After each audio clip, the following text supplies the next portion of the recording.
Hello, BookTube, and we're back for another episode of Desert Island Books, and I have Jack, the Rambling Raconteur, here. Hi, And everybody.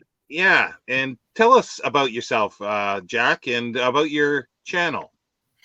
So I think Desert Island all by myself, but overall, I think these books and my luxury item will keep me company. So I discovered BookTube while ironing clothes.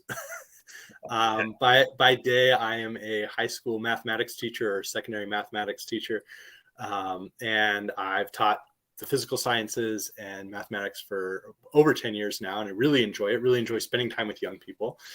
And I love to read. And so I sort of discovered there were these folks making YouTube videos about the books they read, and just kind of discovering a couple of channels, Jason Harrigan at the time, Brian over at Bookish, a few others. And so I decided at the end of 2019, I thought, I've got a smartphone. Maybe I should make one of these. And I made some videos right there to start 2020. And then life changed for everybody. And it was kind of nice to have this digital community of folks talking about the books they love, the books they read, the books they have that I've never heard of. And it became this great window into so many more stories. And so the Rambling Raconteur comes from a self-deprecating sense that I'm perhaps not the raconteur I would like to be. But I enjoyed the ramble, both verbal, and I used to coach cross country. I used to run cross country. I do a huge amount of hiking with my daughters. And so I do actual rambles that are nonverbal. I periodically try to take videos when I'm out in a national park or a national monument or some space that is a place that maybe not everybody would have the ability or the means to be able to get to kind of share that with folks as well. So. Yeah, I've enjoyed those little short videos you've done and your Instagram posts, pictures of places that I'll probably never get to anymore. Right. Which is just fabulous. I think didn't you go to Monument Valley, or you were nearby Monument Valley? Yeah, I have not been to Monument Valley since I was a kid, but I do live in the southwestern US. So I live about probably 4 hours from Monument Valley, about 3 to 4 hours south of Monument Valley. But we've been to Yosemite, Arches National Park, Canyonlands, Bryce Canyon. I think it was Black Canyon, Gunnison, yeah. Wind Cave up in South Dakota was amazing. I remember that one. Yeah. That was really cool. So yeah, so this is, well, as you know, Desert Island Books, where you get stranded on a desert island, and mysteriously you have 8 books with you, 8, a recording, and a luxury item. It's only one island, so everybody keeps asking me, well, how does everybody fit on the island? Well, it's a multi-dimensional island, so that's how it works. And how you get there, well, I guess it's a 3-hour tour. That's all I say. So yeah, sorry, you're breaking up there a little bit. So there's going to be a bit awkward pauses at times when either one of us sort of freeze up. Right. For it. So, but yeah, if you want to start with your first book, I've already had a peek at your list, and there's some really interesting stuff here. So yeah. Yeah. So number one, I just have to go with a book that I have multiple copies of this book. So this is the complete works of William Shakespeare. And I know different folks have shared this, and I have been reading Shakespeare's plays since I was 13.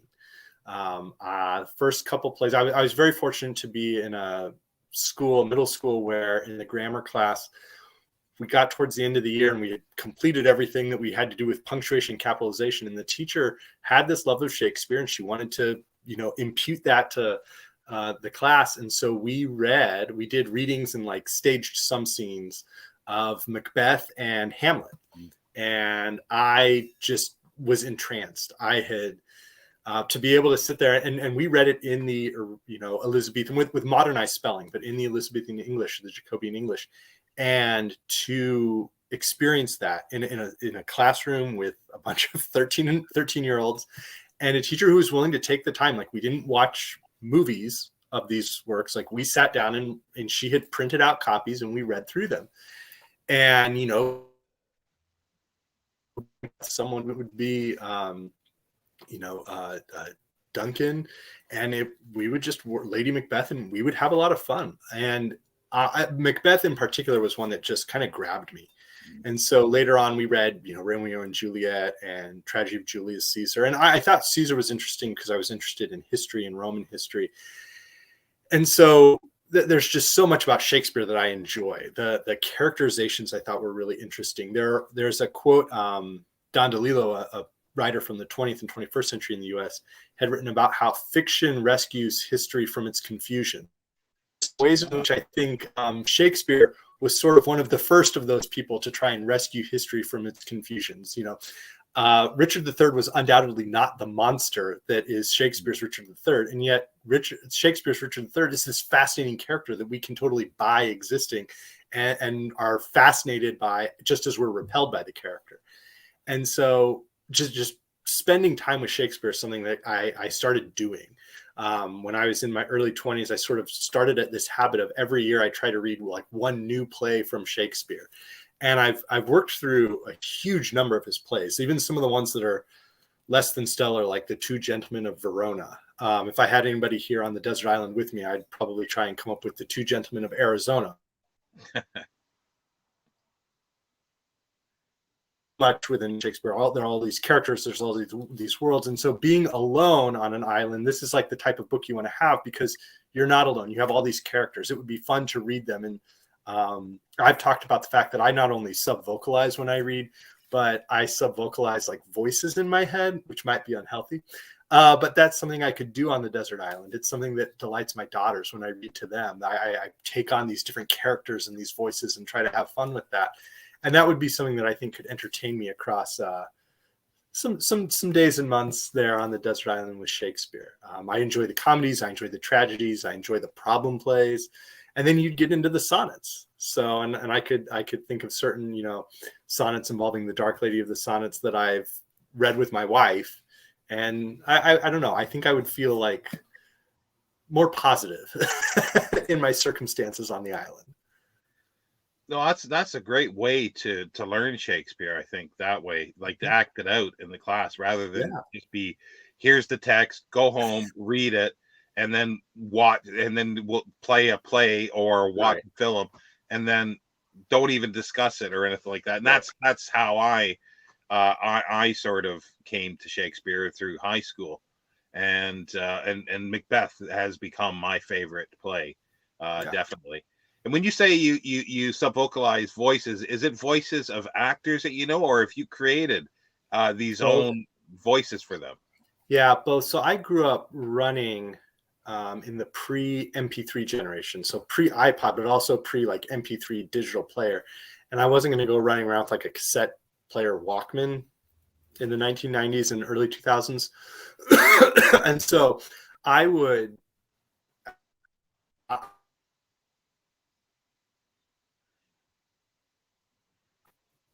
tell stories or something. And that kind of led to, if you want to entertain yourself, you start making up little voices. But undoubtedly, voices, accents, things that you've heard before creep in and build. And so it just becomes fun. It scared my wife one time because I was reading a children's book called My Father's Dragon, where there are a bunch of different tigers, I believe. And I had different voices for each of the tigers. And so I was just reading to our daughter, who was maybe 6 months old at the time. And my wife came in the house and thought there were 3 different people like in the room and was just totally confused. So wow. Shakespeare would be number one. Yeah. I like reading, like sometimes I'll get an actor that's done a character, and I just can't, anytime I read that, I can't get their voice out of my head regardless. Right. It's always there for things. And I think for Macbeth, it's Orson Welles for me, because I love his film. It's not the most accurate portrayal of it, but I just love the film. I love the look of it. But yeah, definitely it's Orson Welles. I can't do, when I do Falstaff in Henry IV's parts 1 and 2, that's a combo of Orson Welles and my father. Like that voice, it really is. And my father passed away It's almost 20 years, but like his voice and Wells' voice, I kind of like combine into when I read Henry IV parts 1 and 2, like that. So I of course love those plays, and that character is just something else. And that's another example of, there is a real guy in history like Sir John Oldcastle that was undoubtedly not nearly as funny as Falstaff, not nearly perhaps as like witty or interesting, and wasn't a mentor to the future Henry V. And yet the way Shakespeare creates it, it's like, we want this person Falstaff to have existed. Like he feels that like vital and primal. So when you say because of Orson Welles, have you then seen, you must have seen Chimes at Midnight, or oh yeah stuff is, yeah yeah, this it's an sort of known classic, if you know what I mean. Like a lot of people have never seen it. well Really in the US, the distribution rights were really weird, so nobody could see it for decades. I was really excited. I think it was re-released in 2015 or 2016. And my wife and I went and saw it like in a theater. I have a copy of it now on Blu-ray, but my wife and I went and saw it in the theater, and I was just mesmerized. So well, yeah, because he's so good at it. It's like you'd never expect Orson Welles to do humor, and he does it so well, like slapstick sort of a little bit. Yep. And also, I was when I first saw that, I was blown away by Miss Marple. What's her name? I can't. I'm blanking now.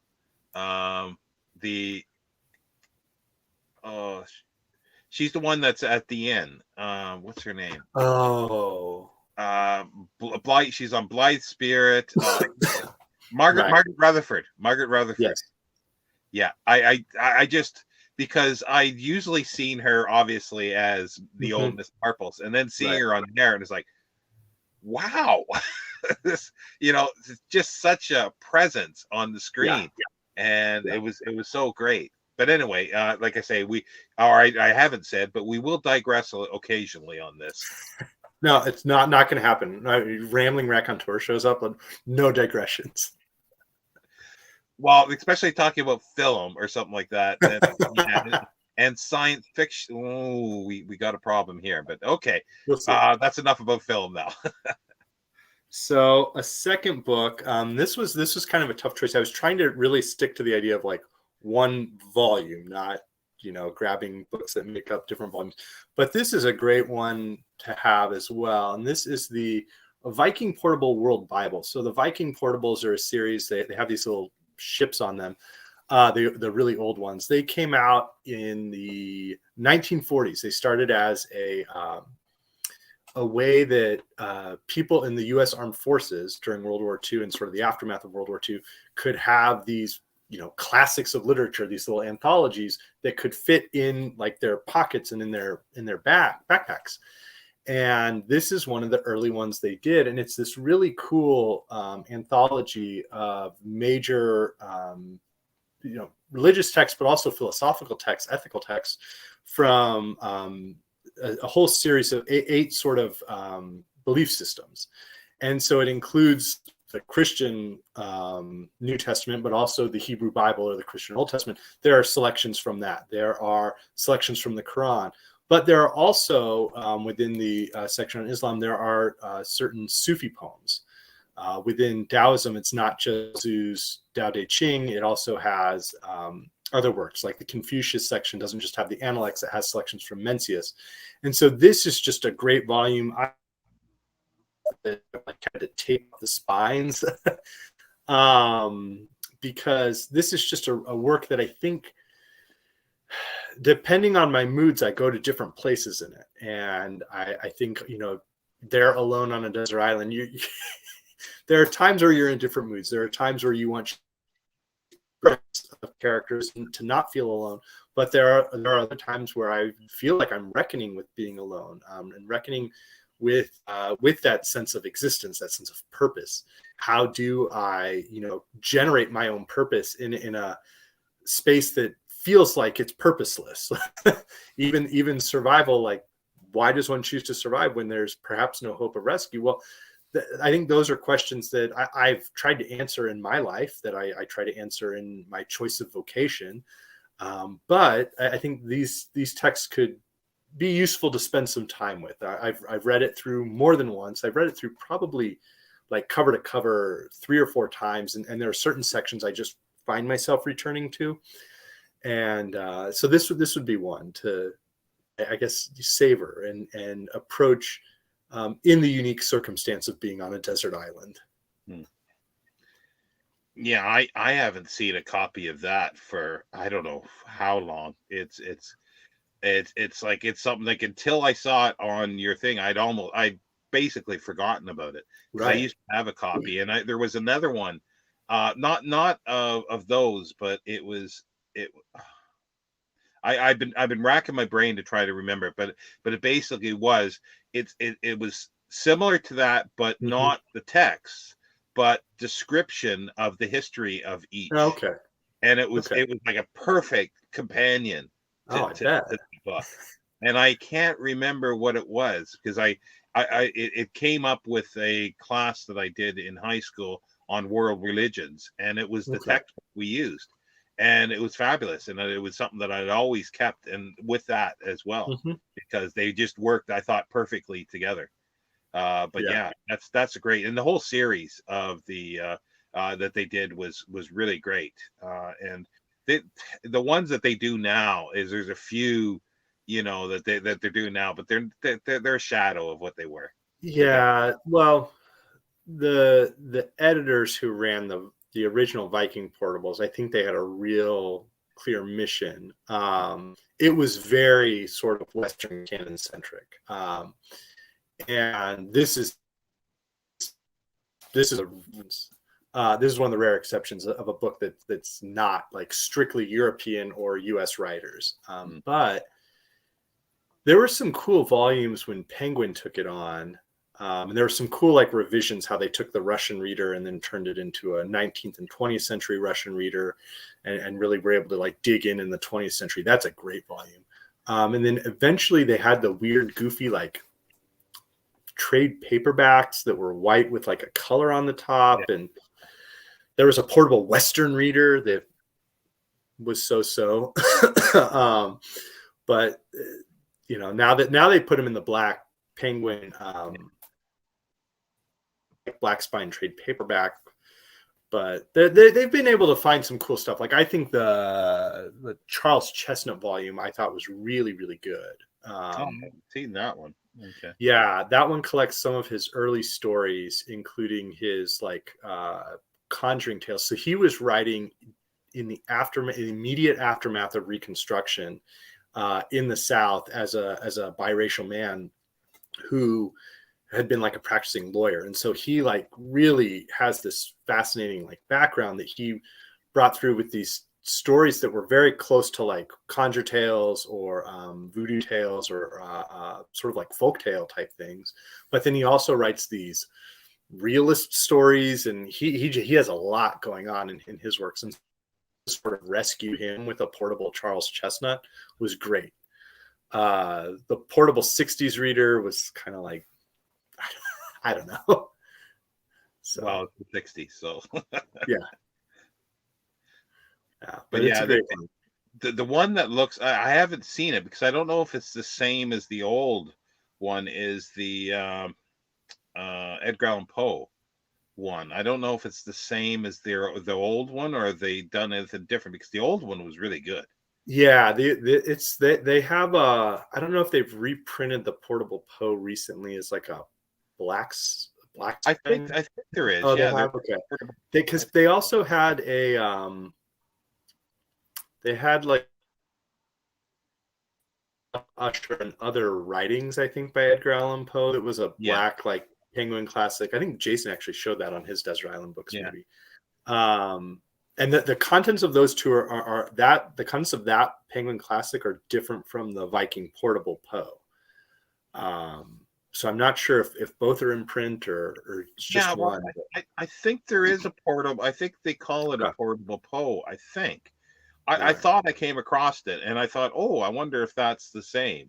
But again, I don't know. Well, But hopefully if it is in print, hopefully it still has his great essay on why checkers requires infinitely more intellect and skill than chess. yeah. Well, He was I love his adamant about that. Well, his essays are fabulous. And I still have. I love the Library of America volume of his Yes. essays, or Oh his yeah. prose, I guess. His reviews and stuff. Yeah, those are great. But yeah, but no, that was a great series, and it was something that they should. I don't know why they must have well, it's all in public domain. Why don't they just reprint them? They must have all the original contents there. Just reprint them. I think some of the introductions may not be. I think that's what part of it is that some of the introductions aren't. So they'd have to come up with a new introduction, but some of the introductions are fantastic. Like even like some of the Age of Reason reader and some of those other ones, the introductions are just great gateways to sort of understanding a century of thought. Excuse me, and then digging into it and finding writers that you want to read more from, and they really can open up whole worlds of knowledge. Yeah, they could easily get somebody else to do it now just as good. But anyway, that's a pipe dream. I don't know why there's so many things that they're not doing for some reason. Yeah. Well, something they are doing is going to be another selection, and this is the Shahnameh, the Persian Book of Kings by Abul Qasim Ferdowsi, and this particular version is translated. Who's one of my all-time favorite translators from Iranian or Persian into English. His wife is from Iran, and so he is like bilingual. He has actually, I think, on the Conference of the Birds by Attar, they collaborated on the translation. I think that's the work they collaborated on, but he is an incredible translator. And this is a book that I just cannot believe is discussed more widely. This is probably my favorite like major epic work, and I'm including Homer. I've read the Iliad and Odyssey multiple times. I've read the Odyssey in every decade of my life. I think if once I read it in my 30s, I'll have read the Iliad in every decade of my life. I've read the Aeneid. I've spent time with the sagas of the Icelanders, and all of them on some level just don't quite measure up to this. This is something else. What Ferdowsi is accomplishing in the book is really unbelievable. The way he takes centuries of Persian culture, whether it's like Persia, like pre-Alexander, pre-Greek Persia, the Achaemenid dynasty, whether it is the later on Parthian dynasties, whether it's Sasanian dynasties, and all of these pre-Islamic Persian dynasties, and combines them and weaves them into this epic. It is just unbelievable. The characters that exist there, Rostam, and just numerous other characters, even the way Alexander is portrayed as Sikander. It's really something that I had never encountered to this degree. And I cannot remember where I heard about this book, because it was just a book that I had truly never heard of. And I'm not necessarily the most well-read person, but I do try to read pretty widely. Like I try to read from across different cultures, across, different periods of history. And I had truly never heard of Ferdowsi. I had never heard of the Shahnameh, and it baffled me to be missing this 900-page masterpiece from my reading library.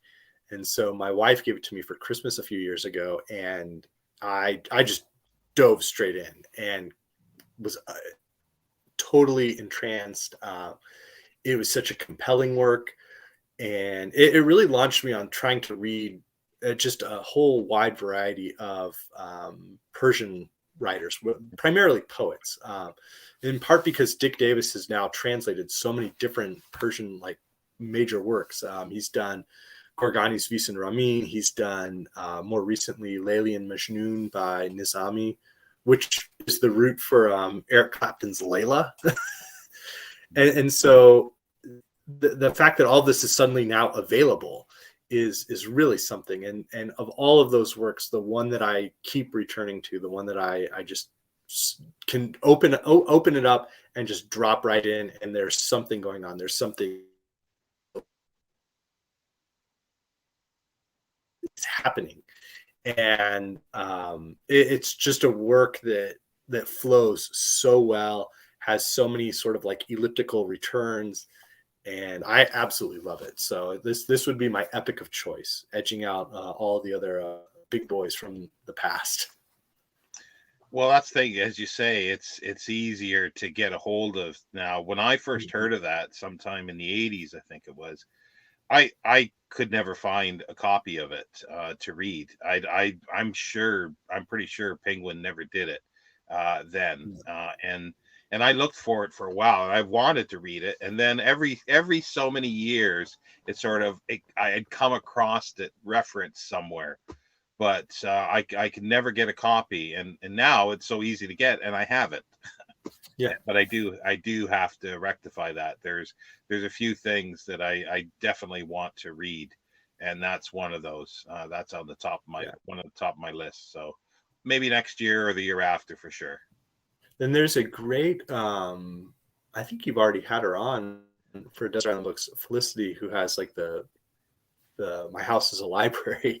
Yeah. She has I believe it's her who has a copy that I've only seen her pictures of it. I've never acquired my own, but it's this massive copy that's like illustrated and has all of these just really incredible works. And this is the type of work that you could imagine that for, because it is so much history, and it's been telescoped into all these episodes that there is this sense of reality to it. There is a sense of ethos around who Ferdowsi is and why he's writing this. It's not just to recapture history. He wants to learn from these archetypal characters he's writing, but it's not overly moralizing the way that some writers can be, and you never notice that it's never obtrusive, and so it's just a work that I absolutely love. I think I would, just it'd be the type of work to just sit with and just disappear into for a week there on the desert island, and then return to. If I'm still there a year later, return to it and just spend a week just diving into it. And like I said, it evokes so many different human emotions, and that's the best of literature, I think. It's written in couplets, isn't it? Yeah, it couplets. Was originally. And so what's nice about the translation is there are sections of it that are written in prose, sort of and then there are sections that Davis really translating into modern poetry. And that's something that he does really well. He does with some of his works, he's written the entire work in like poetry or in couplets. I think he did that with Vicent Ramin, which I read last summer, and that was probably one of the 2 or 3 best books I've read this year in 2022. But with the Shahnameh, he really like takes the time to sort of use prose for the longer narrative sections, so that one isn't getting sort of lost in the sing-song and can really like focus on what's happening and keeping track, because it's an enormous book. I think it's over 900 pages. So yeah, it's something worth getting, that's for sure. And I just need to do it along with hundreds of others that I need to read. Right. we all have an infinite number of books we have left to read. Yeah. So another one that I think would take up a good chunk of time on the desert island would be the Tale of Genji. This is the Royal Tyler translation that Penguin Classics did. It's like complete Tale of Genji. Has the poems, has all the different like headings, has all the notes, and this is enormous. This is again 1,100 pages, and I started reading this a few months ago and was really enjoying it, but also real life was intruding. We are still remodeling our house.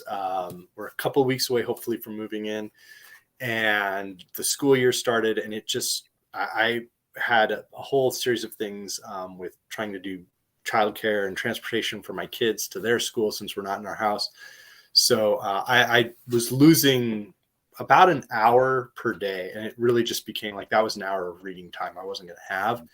And this has sort of fallen by the wayside, but I was absolutely loving what I was reading. And I'm very hopeful that if I was sitting on the desert island, this is something I would have the time and energy to just be able to focus and read. And so right now, this space is taken up by the tale of Genji, the characterization around Genji, the way that it really feels like a book that you're almost listening in on.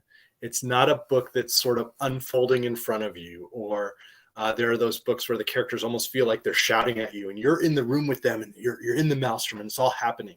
The Shawnee is very much that way. This is the opposite of that. This feels like a book that you're sort of eavesdropping on, you're gossiping on, you're around the corner from, and you hear stuff going on. And there's the combinations of, the way that in terms of etiquette, you have to refer to everybody by their title, nobody referred to by their names. And all of those little subtleties around court life. And yet the humans that exist inside of all that subtlety is really interesting. And it was something I really enjoyed. And so this would be something I would choose to spend time with. Now, if I was able to violate your one volume rule, if this spot would instead have been taken by The Story of the Stone, aka the Dream of the Red Chamber, that would have taken that, but there's no single volume. I looked very diligently. I found a 3-volume unabridged edition, but and I have my, what is it over this shoulder? I've got my Outlaws of the Marsh, aka the Water Margin, which I've seen in 2 volumes but never one. But those great Chinese and Japanese novels that are just so expansive. I think they really tried to create this world in miniature, and I think in some ways these really were ahead of their time in terms of trying to create, as I said, the world in miniature, the type of thing that we laud the great 19th century novels for, whether it's Tolstoy in War and Peace and Anna Karenina, or George Eliot in Middlemarch, or Thackeray with Vanity Fair, the various Dickens novels like Bleak House or the Pickwick Papers. All of those books that feel so big and they have this big scope and it's just filled with all these details and all these characters. There were Chinese and Japanese novels doing that over 100 years before, and the way they do it is just this subtle difference that adds a different layer to reading it and enjoying it, I find. Yeah, like I was saying before we started recording here, I've only read part of it, probably almost half. I was in university and I took it out of my university library. And when I took it back to renew, to take it out to finish it, either it was a PhD student or somebody requested it, and they get to hold their stuff for almost a year. So I never saw it again. I never ever saw the book again, and I never got back to it. But yeah, the Red Chamber one, that is fabulous. I remember having a 3-volume hardcover of it in slipcases. That wasn't a bridge, that was full, and that was just, but the translation was clunky. But I loved it even so, and I do have, I think it's that, or there's maybe another one. I think it's the Dream of the Red Chamber that I have in Penguin, but I have different. Yeah, I have that. That's right over this shoulder. Yeah. right over here. And I have like 5 volumes. Yeah, I think that's what I have, but some of them are mass market and some are larger and they're like all mixed up. But I didn't care because I bought it at a charity shop that was only it was like three pounds or something like that. So I said, yeah, I'll take that. Yeah, I found the complete set. I think they were $5 each, and it was at a used bookstore where with an educator discount I get 20% off. And they were all they looked like they'd never been read. It was like somebody bought them for a gift, or because for a reader like me, where you're just like, oh, I'm just going to give this book set they don't have. And it really looked like none of them had ever been read. They looked brand new. And I just got the whole set. And that to me is one of the just absolute finest, like, evocations of like human life at a moment. and really just exploring it in all of its detail. And this does that about as well as you possibly can in, I think, a single volume. And it's one I would look forward. I will certainly read this. I would say before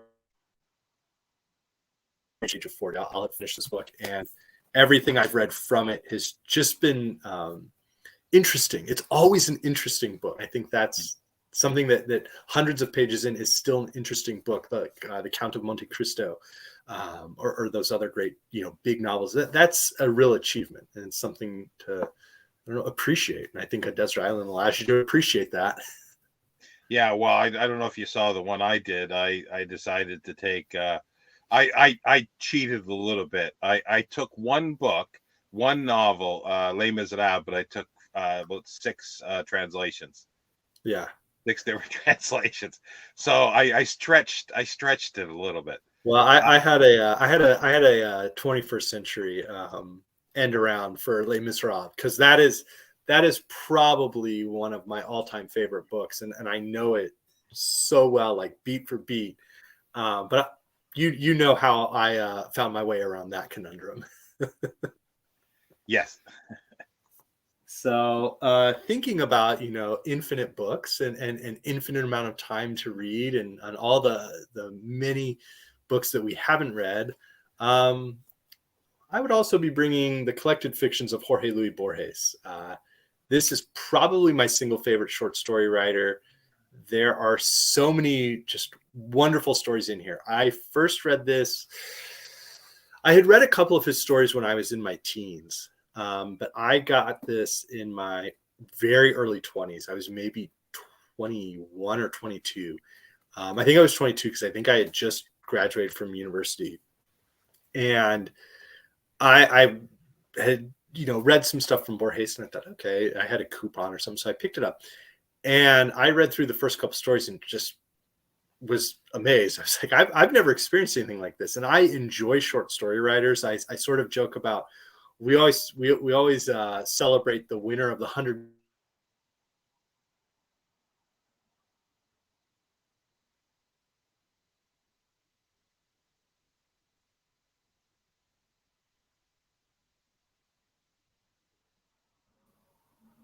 And I think Borges in some.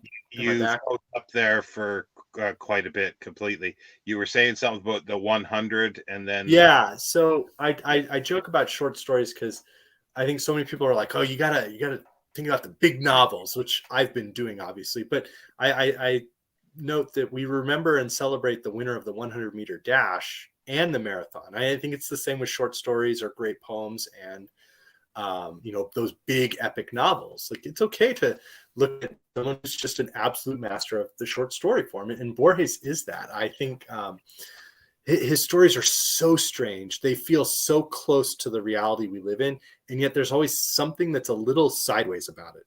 It's if we're on the multi-dimensional desert islands that we can all squeeze on there, Borges has written that story somewhere. There's some book that Borges is describing that is all of the books that we have brought to the multi-dimensional desert island combined into one. Like, that's the way Borges's mind works. I've described Borges before as, if you imagine the world, the universe as it exists, being a hall of mirrors, and then someone takes a brick and throws it and shatters one of the mirrors. Every short story that Borges wrote is a little sliver or shard from that mirror that got shattered. Like, he's taking this short form. Some of his stories are a page long or 3 pages long. He takes that short form, and then he just allows it to pierce as deep as it can into the human psyche, or into human history, or into ideas around literature itself, the concept of infinity, and concepts of narrative.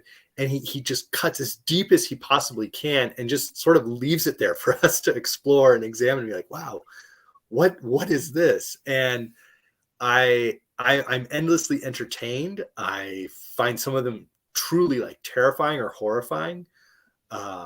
His Gospel According to Mark is one of the scariest stories I've ever read. And there's just something about his sensibility that I think is so unique. It's something that it struck me about 15 years ago when I first read his stories, and it has stayed with me ever since. I read at least one of his stories every year. This is one of those books where I'm legitimately like excited for when my daughters are old enough to read some of them, and to read them with them and talk about them, and like see their curiosity, see the questions they ask. Because with Borges, he elicits so many questions. You can read the same story 3 or 4 times and have very different reactions to it, have very different sort of wonder moments that sort of this collected fiction is one that it's just a mainstay of my library. Yeah, I've been sort of struggling with trying to figure out if I've read any prose by him. And I first thought that I hadn't, but I am quite sure I've read a couple of his short stories at some point. But I have read a bit of his poetry, and I would need to relook at it, but it didn't jump out at me for his poetry. But I think I do remember the short stories that I read. Yeah, his poetry is fine.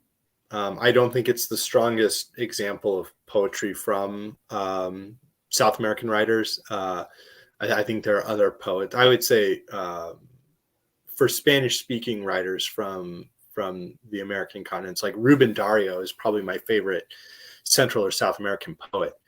But his stories, I approached him first as a story writer, and then I read his poetry and I was like, okay, there's ideas and themes he wants to explore here, but there's just something about the way he wrote short stories, and he never really wrote a novel. There's no novel that he wrote. He really stuck to that shorter form. I read some of his essays as well, and those can be very interesting.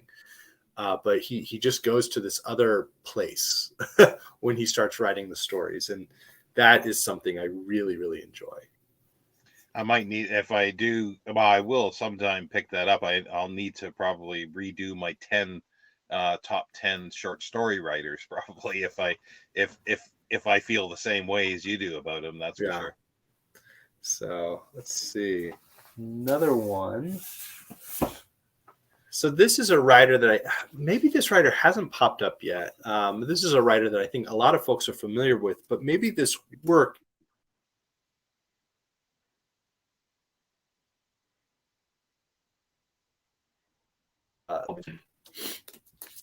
Always Coming Home from Ursula K. Le Guin. Now, this is the Library of America edition, which is sort of the expanded edition. So it doesn't just have her novel Always Coming Home. I want to say it's an unconventional novel. And Le Guin, I love her writing. I've always loved her science fiction novels.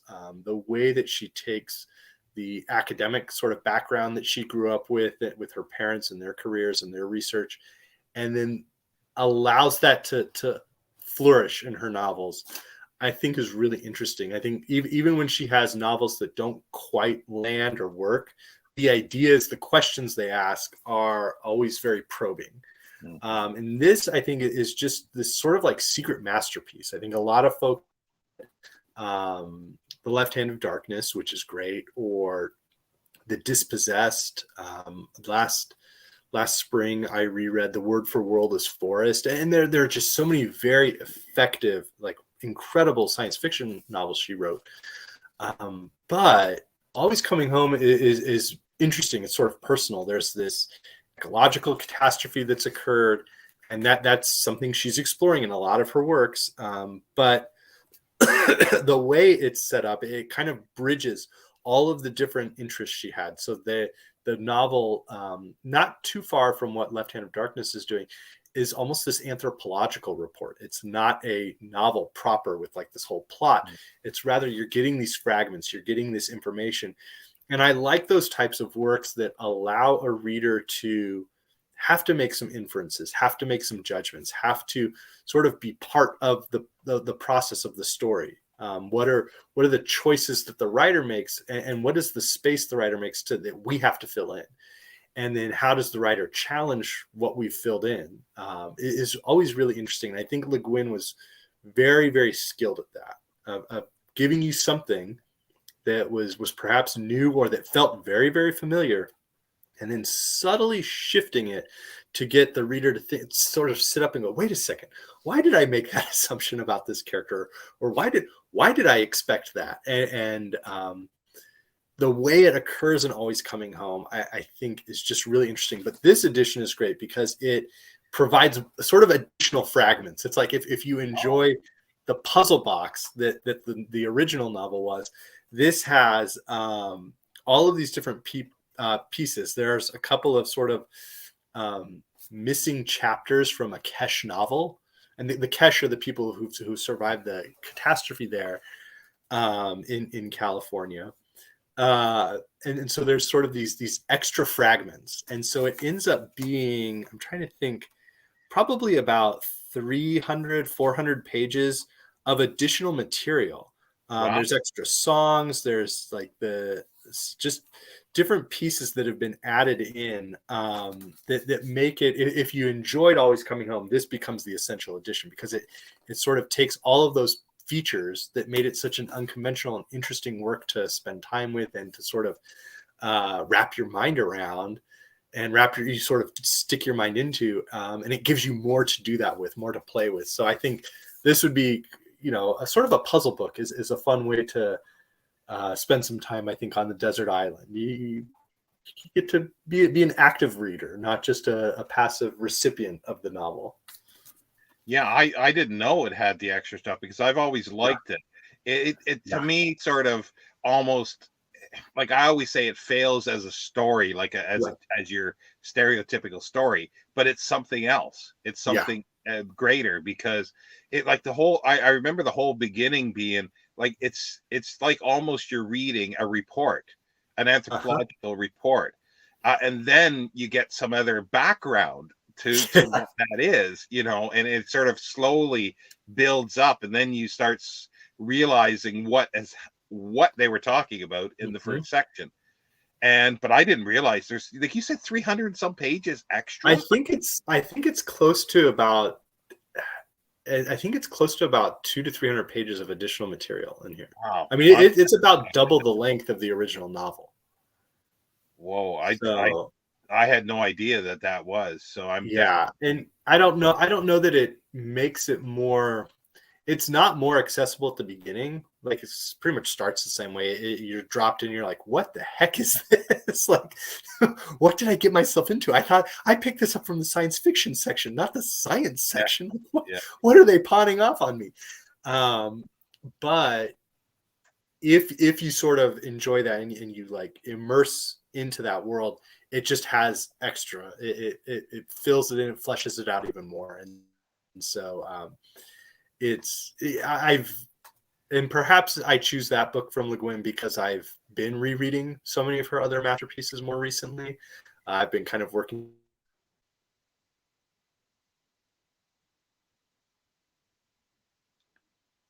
Froze again. Yeah, you froze it again. Oh, sorry. I said perhaps I choose that because I've been rereading some of the Hainish novels and stories, and so those feel fresher to me. I don't feel the need to reread them immediately. But there's something about Always Coming Home that I, especially in this edition, I think it belongs up there with her the books that everybody talks about all the time, Lathe of Heaven, all the other works.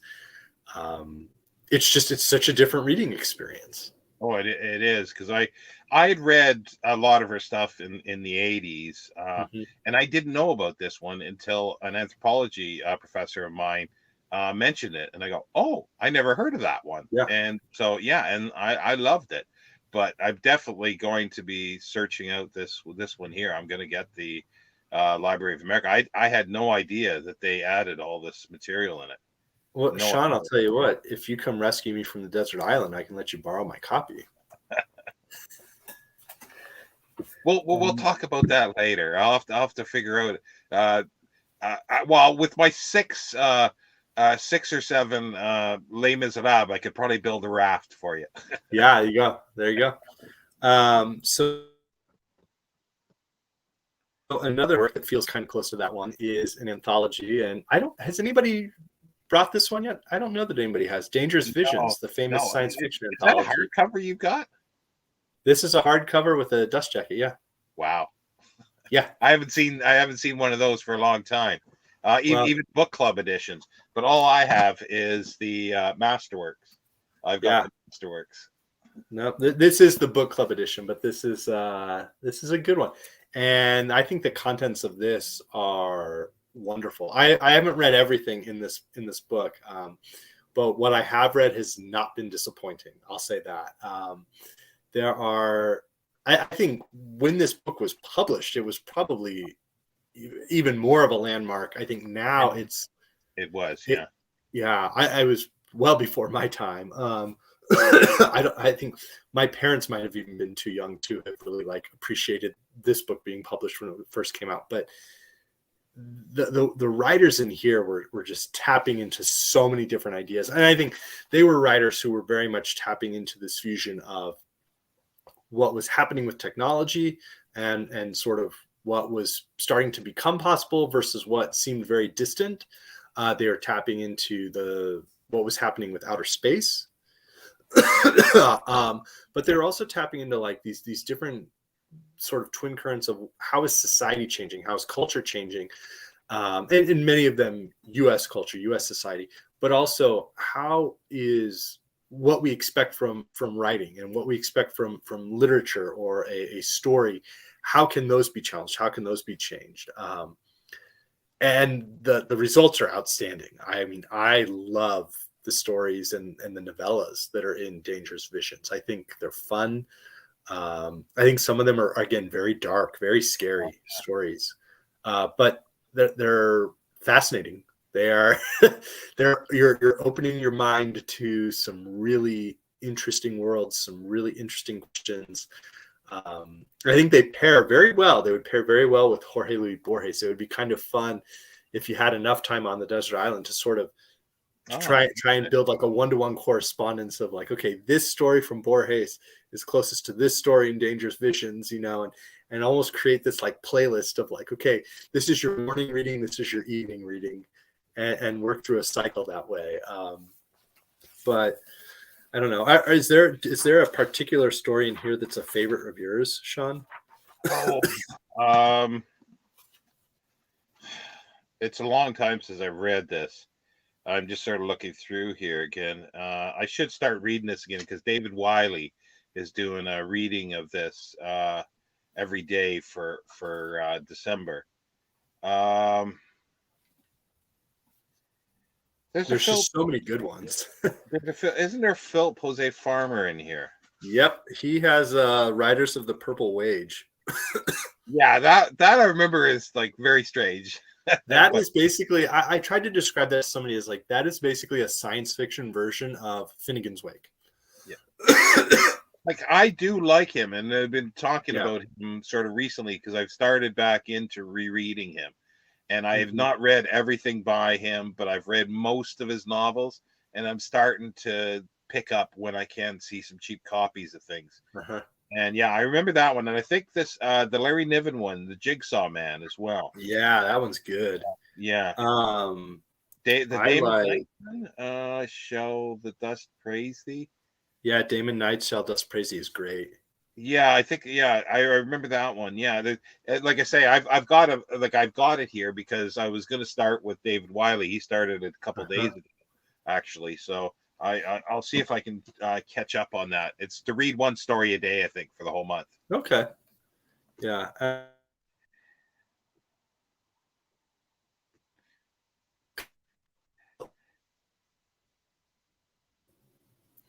I think at least one person has mentioned Delaney. I think it was Greg Reeds mentioned Delaney's Dahlgren as a book he would take, and his story in here, I and Gomorrah. It's the last sort of shows this is this is sort of a voice to pay attention to in science fiction because he's of all the great stories in here that the choice to sort of make that the last story I think was very, very intentional.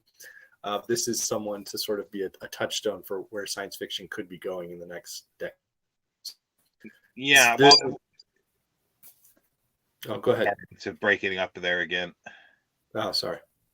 Yeah, no, it was a landmark book for Yeah. science fiction, and the second one was good, but I don't remember it being as sort of, because you already had this as a template. Right. So it's like, what else are you going to do? And it's like he took it a little further, but not too much. And then there's the third one, but It's never been it has never been published. published yet. It's going to be published in within either late 2023 or in 2024. Okay. It's going to be published at some point. 50-year gap, but I'll wait for it.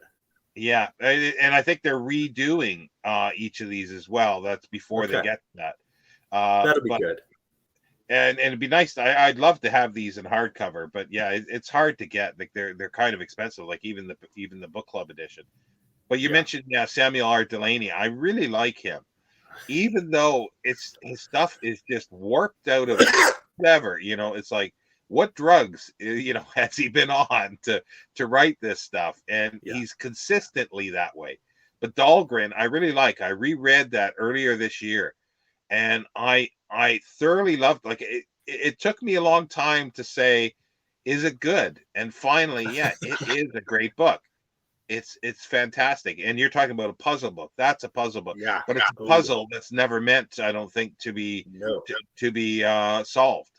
No, I would say I think my next Delaney is going to be Babel 17. I had it on the shelf right now. This is not book 8. This just happens to be an emanation from my memory of what I would have been reading had I not fallen on the desert island. But I'm looking forward to Babel 17 by Delaney. He's one of my favorite writers. He's someone who just goes to the worlds and imagines worlds that so many of us would never have thought of, and I love that about his writing. So yeah, well, I will close out though with another cool volume.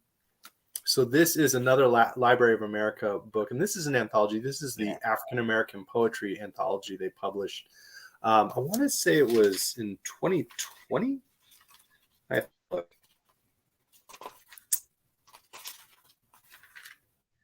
Yeah, this is only this is pretty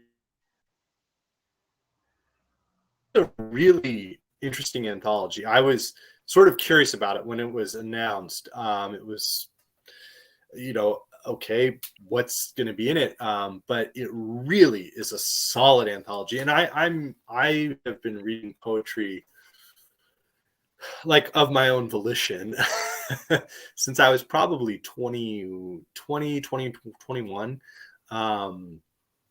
And sort of at the end of my university years, and there were some writers I just sort of, I really enjoyed the English romantic poets, so especially Percy Shelley, and so I really got into that. And there have been poets like Wallace Stevens, Anna Akhmatova from Russia. There are some poets I really, really enjoy. Shakespeare, of course. But this has been just an absolutely outstanding anthology to sort of spend time with.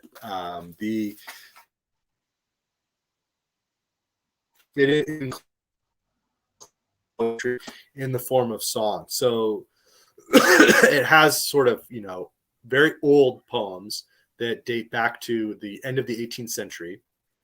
Okay. And so Phyllis Wheatley is in there, and George Moses Horton. Those are probably the earlier ones that would be known. Frances Ellen Watkins from later on, like in the 19th century.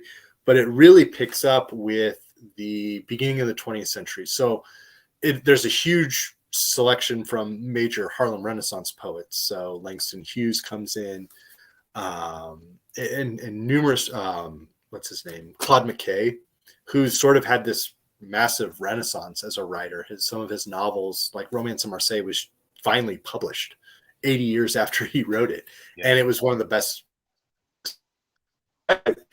Renaissance poets in there, but it goes and shows who were the poets in the generation before the Harlem Renaissance. So who sort of set a template for what seems like this massive explosion in the Harlem Renaissance. You see just all of the interesting voices and the interesting perspectives, getting perspectives from poets who were living in urban centers in the US versus poets who were living in rural areas, and the way that each of them draw in different ways. It has poems from writers who were songwriters and who were like blues songwriters or jazz songwriters, and it will have like some of their lyrics, and and you can sort of see the different ways that that sort of voices are trying to express a lot of the same ideas in just very different forms, very different ways. You have very formal poems, you have poems that are more towards a mass audience, you have poems that are intentionally very provocative, and it just works really well, and it carries it all the way up through. This is of all the Library of America editions, they famous.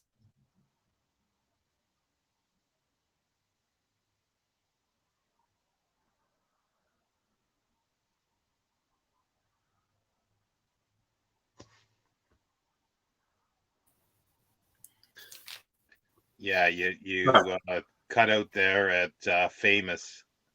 Yeah, so it has all of the famous Harlem Renaissance poets, but it goes up through the 20th century. So a lot of LOA editions are sort of restricted to writers who are no longer alive, and yet there are poets in here who have been writing some of these poems in the 21st century. So there are poets reacting to the disasters around Hurricane Katrina in New Orleans.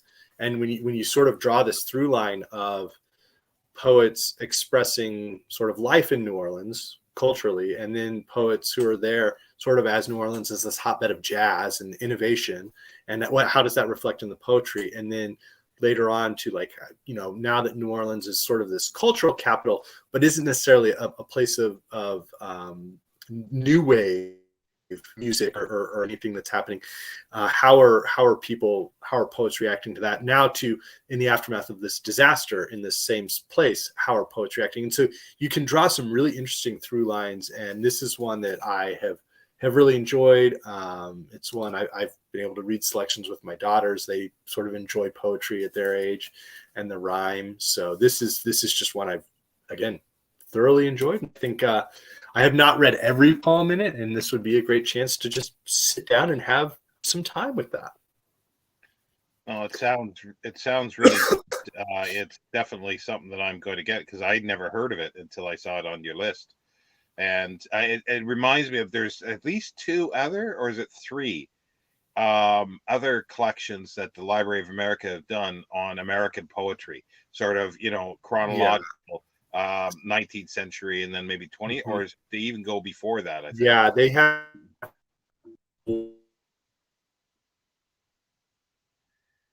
century. I think they have one that's 18th, like 17th and 18th century maybe, or like just 18th century. And then they have 2 volumes in the 19th century. And then they have 2 volumes in the 20th century. But I love those volumes, especially volume 2 is incredible. That's the one that manages to squeeze in like a lot of works from like the 1930s, 1940s, 1950s. So you get like Mae Swenson, Elizabeth Bishop. I want to say Robert Lowell might be in there. You get like some really just outstanding poetry in volumes 1 and 2. They have not done a volume 3 though. They haven't taken it up into the 1960s, 1970s. I don't know when they will. That's fine with me. That's fine with me. Everything that before that is fine. But yeah, no, those are, because I don't have those volumes, but I've seen them and I've picked them up and I've looked at the what's in them, and I really, really want them.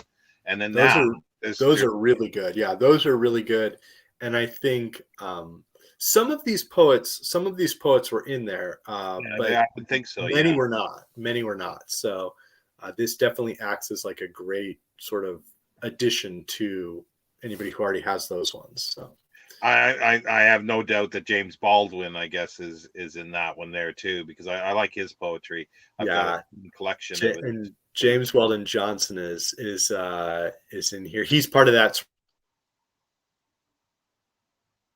Ralph Ellison, for example, a lot of people don't realize Ellison like ever wrote anything other than Invisible Man, but there's just so many different individuals who are represented. It's really wonderful. Yeah, no, that's definitely another thing. That's what I hate about doing these things, because I keep adding stuff that I didn't know about. And Yeah. you were saying that at the beginning of BookTube, you discover something, I never knew that existed. Right. I can't live without that now. you know. Right. Right. So yeah. So that's your 8 books. Oh, those are great. Those are great books. I love them all. Yeah. Um, Well, so folks are yeah, actually going to be jealous that I'm on the desert island with these 8 books. You know, they're going to want to come join me and then hopefully get me off the desert island. well, there's apparently a portal there, and I don't know how that came about, but there's a portal that at least one of the ones are going to watch classic films in. So I don't know how that came about, but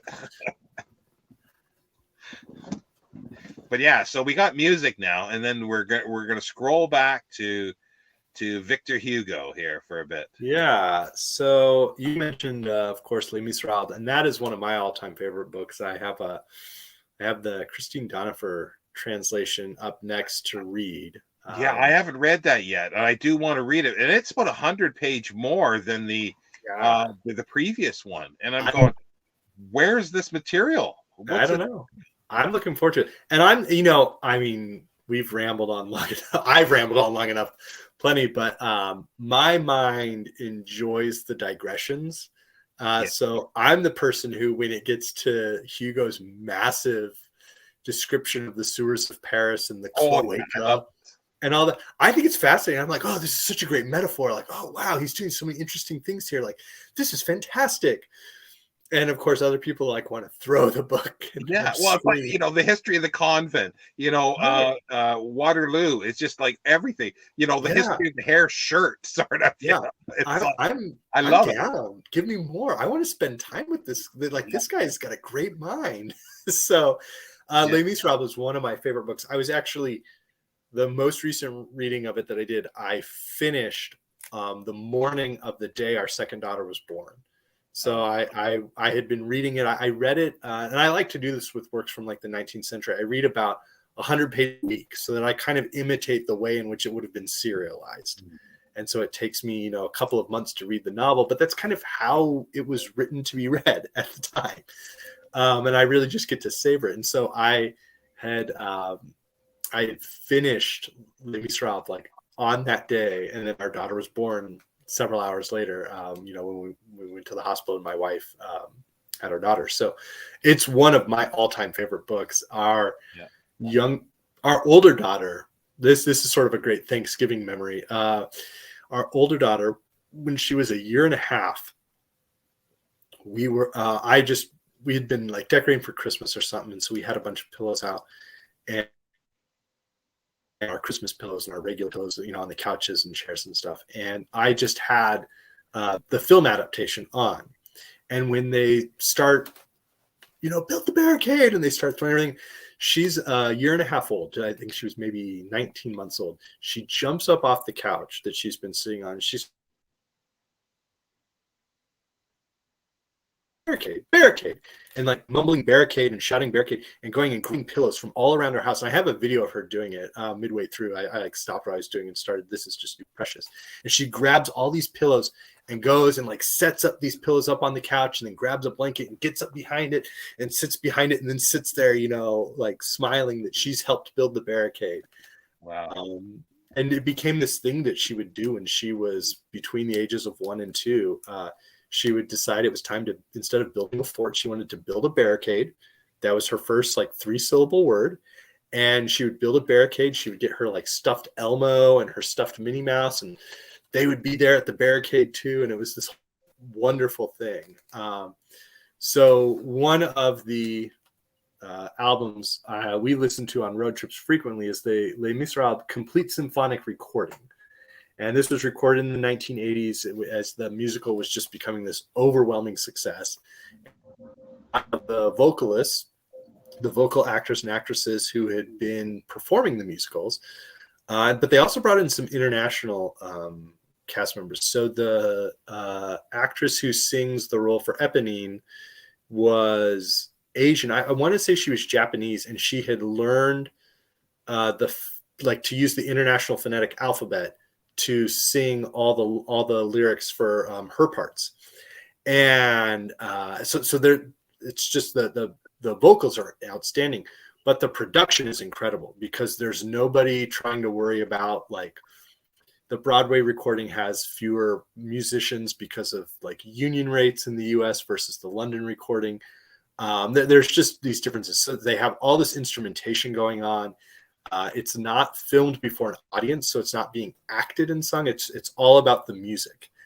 And there are some surprises. So it's the 1980s. So there are some moments where an electric guitar comes in behind some of the lyrics when like Javert and Thénardier are trying to, Thénardier has like found Jean Valjean in the most up-to-date sequence. And in Red and Black, when Raconteur is singing, the actor sings like he's been hammering bottle after bottle of wine, and so it just adds all these fun details. Like he's like slurring and growling, and there are all of these like clever details going on that are really funny. But the music is just loud; it feels immersive, and so listening to music like this is, again, you don't feel alone. You get to sing with people. There's music you can sing with and put on something, like at the end of the day or something, and you feel like you're in a room again with people. And of course, this would be one that I would think to all the times I've put this on with my daughters and my wife, and we all sing together and do the parts of One Day More or something. So this would undoubtedly be my music choice. Well, I think that's the thing that music does. I think more than anything can bring back memories, because it just, every time you listen to something like that, it'll bring back specific moments in your mind. Yeah. And the thing is, I've heard the music and I kind of like the music, but I've never seen the musical. That's the one thing. Okay. I've seen almost every other adaptation that I can find of Les Miserables, but I've not seen the musical yet. And I've even seen the 1919 French silent version that's like 6 hours long. You agree about that? Yeah, that is just amazing. I saw the premiere of it actually in London, because it never been played in the UK, and that's about 3-4 years ago, and it was just fabulous.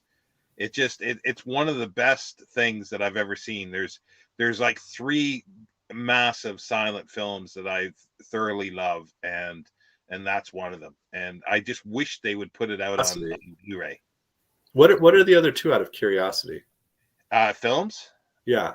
The Wheel, LaRue by Abel Gance, and Napoleon by Abel Gance. Oh, by Abel Gance. Okay.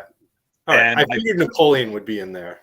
Yeah, and I've seen Napoleon twice with in London on the big screen, and I've seen an older version of LaRue, but there's the new version that came out a couple years ago. I've got it. It's a big, massive set, and they added an extra hour or so to it, a couple hours to it. And maybe they'll find the reels to Greed one day. Oh, that would be fabulous. That would be fabulous.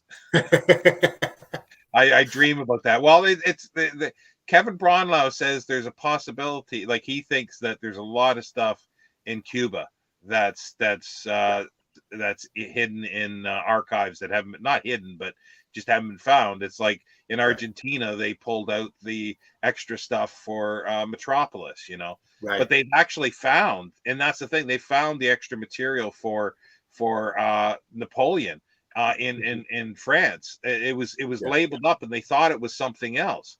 Now there's apparently an extra couple hours that they've got of it that they're working on, and I'm waiting for that to come out. Have you ever read or heard of the book Days Between Stations by Steve Erickson? Don't think so. I'll try to send you some on Boxer. There are 2 interweaving plots. One is it's one of my favorite novels. One of them is a sort of post-apocalyptic North America is a desert, and there's these like high-speed trains that take people across them, and this woman who's like having all these memories of things, and at the same time there's a guy she meets who is interested in restoring this famous lost French silent film that is about the assassination of Marat by Charlotte Corday. And so the other narrative is set during the silent period in France as this guy is trying to produce and direct this silent film that's going to be this epic on the level of like Gance's Napoleon. So anyways, it's one of my favorite books. You can probably figure out why.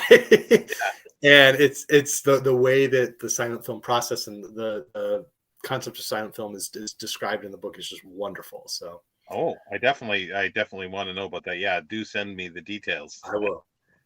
I will.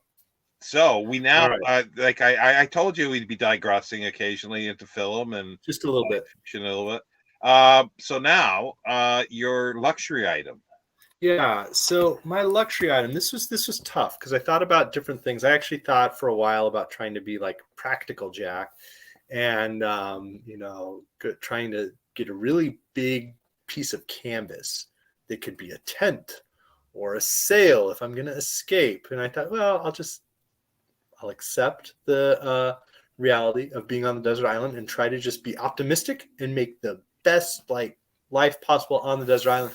So I'm going to bring, hopefully multidimensionally, we can have some fun, my board game of Cosmic Encounter. This is the greatest board game I've ever played. I play a lot of board games when I'm not on BookTube or, doing all the other things I try to do. But this it's a multiplayer game. Solitaire is not really an option, but I think it would be fun to try and play sort of on my own. There are these weird aliens involved. There's a warp. It's a game that when I've run board game clubs at the schools I teach out with my students, it is always the students' favorite game. We can play 3 players up to like 8, 9, 10. We've had like ways where we make pieces to add additional players. And it's just a delight. There's something like 100 or so different aliens you can play as, and they're all different. The rules of the game are super simple, and then every alien has one power where they break some rule. Just one rule in one way, and they break it. And the chaos that ensues is a delight. So I could play this game 1,000 times as 3 different aliens and never have the same experience. So it would be a nice, way to entertain myself, and it would be a little bit, I think, more diverting than perhaps a chess set, or if I was Edgar Allan Poe, a set of checkers. But or a deck of cards. There's just, I think I would enjoy just doing that. And if I happen to run across somebody in my Robinson Crusoe moments, I could perhaps teach that person how to play Cosmic Encounter, and we could have fun. And I'm an optimistic person, so that's what I would choose to entertain myself with, in addition to the great music and the wonderful books I have. Yeah, well, I've never heard of it, but that's not surprising. Board games go to Monopoly and Trivial Pursuit, and that's about it. Other than chess, checkers, and things like that. But yeah, that's it. Yeah, no, I play my youngest brother and my sister. So I'm 5 years older than my youngest brother. I'm 9 years older than my sister. And so I had graduated from college, and we were we would spend a lot of evenings at my grandfather's house because my grandmother passed away right after I graduated from college. And so we would spend time with him. And then in the evening, he would kind of like go to bed, and we would make sure he was okay and stuff. And we would just play a board game. And so we spent several years just playing a couple of board games night after night after night after night. And it's something we all really enjoyed doing. Like when we saw each other this summer, we carved out time in the evening to play some board games together. And it's something I do with my wife. I do it with our daughters. Like our older daughter has learned to read, so she can play Clue now and things like that. But this is the one that I have happily played many times, and I think I could hopefully happily play many, many more times. So there we go. That's how I would survive on my desert island. Well, thanks very much, Jack. That's been very fun to do. And do you have anything coming up on your channel, or things that you're going to do the rest of the year or in the new year? Gosh. We'll see. I'm pretty busy right now. Hopefully, as we get back into our house and I have more time, I've been trying to do about one video a week, and trying to watch, folks' channels when I have some time and I'm able to. But I'm hoping that in 2023 I get to dig in and read some more and make some more videos, hopefully do more, participate more with some events and tags, because this year has just been wild.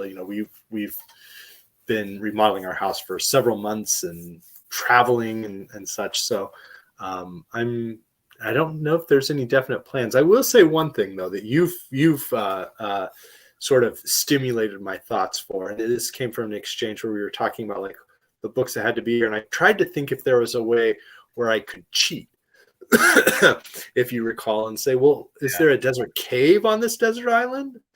And could this desert cave perhaps have a book that I will never obtain? And at the time I was trying to think of like books that, I didn't own. I later came across a copy of, for example, Miss Macintosh, My Darling, for $10 at the $10 used, complete set. Anyways,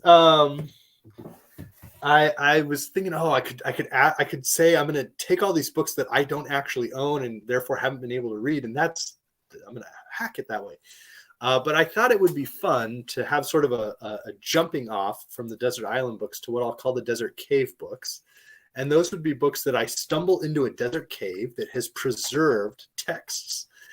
And perhaps some of these are texts that were thought lost to time. Maybe the missing reels of greed are in this desert cave. Who knows?